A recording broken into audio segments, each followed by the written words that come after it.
మన ప్రభువును లోకరక్షకుడైన యేసుక్రీస్తు నామమున మీ అందరికీ నా యొక్క ప్రత్యేక వందనములు.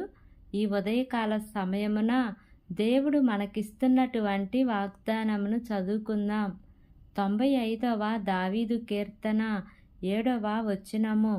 నేడు మీరు ఆయన మాటను అంగీకరించిన ఎడల ఎంత మేలు. ఆమేన్. దేవునికే మహిమ కలుగును గాక. ఈ ఉదయకాల సమయమున దేవాతి దేవుడు ఈ యొక్క వాగ్దానము ద్వారా మనందరితో మాట్లాడుతూ ఉన్నారు. ఈ యొక్క వాక్యమును మనం జ్ఞాపకం చేసుకుంటే, నేడు మీరు ఆయన మాటను అంగీకరించిన ఎడల ఎంత మేలు.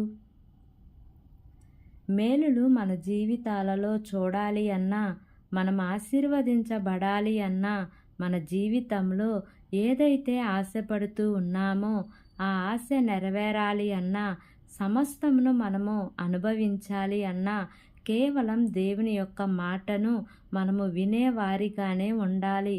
ఆయన మాటను వినటము వలన మనకు మేలు కలగతది అని దేవుడే స్వయంగా తన వాక్యము ద్వారా చెప్తూ ఉన్నారు కనుక, మనుషుల మాటలు, వ్యర్థమైన మాటలు చెవియొగ్గకుండా కేవలం దేవుని వాక్యముకు, దేవుని మాటకు మనం విధేయత చూపించే వారెముగా, ఆయన మాటను వినే వారెముగా ఉండాలి. అంతేకాకుండా వాటిని విని విడిచిపెట్టకుండా ఆ మాటను అనుసరించే వారిగా ఉంటే మన జీవితాలలో అవి మేలు చేస్తాయి.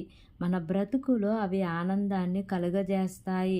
ఆయన మాటలు మన బాధలలో మనకు ఓదార్పుని ఇస్తాయి. అంతేకాకుండా మనల్ని ఒక ఉన్నత స్థాయికి ఎదిగే విధంగా తీసుకుని వెళ్తాయి కనుక దేవుని యొక్క మాటకు మనము చెవియొగ్గుదాం.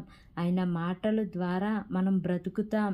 ఆయన మాటలు మనల్ని జీవింప చేస్తాయి. ఆయన మాటలలో జీవము ఉన్నది గనుక జీవము కలిగిన మాటలకు మనం విధేయత కలిగి ఉందాం.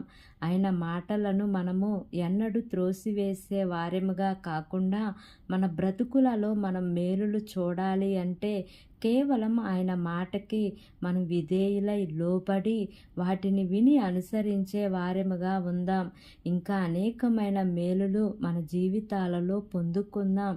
దేవుడి వాగ్దానమును వింటున్న మనందరి జీవితములలో నెరవేర్చునుగాక. ఆమేన్. ప్రార్థన చేసుకుందాం. ప్రేమ కలిగిన యేసయ్య, కృప కలిగిన దేవా, నీకు వందనాలు తండ్రి. నీకు స్తోత్రములు ప్రభువా. ఇంతవరకు నీ కృపలో మమ్మల్ని కాచి కాపాడిన విధానాన్ని బట్టి నీకు వందనాలు తండ్రి. ఈ ఉదయకాల సమయమున మీరు మాకిచ్చినటువంటి ఇట్టి వాగ్దానాన్ని బట్టి నీకు వందనాలు ప్రభువా.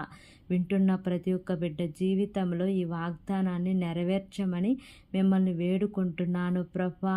మా దేశమును జ్ఞాపకం చేసుకోండియా.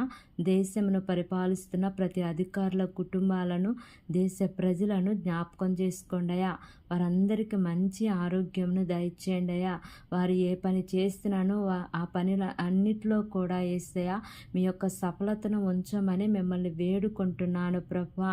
ఈ దినము ప్రయాణం చేస్తున్న ప్రతి బిడ్డను జ్ఞాపకం చేసుకోండి అయ్యా.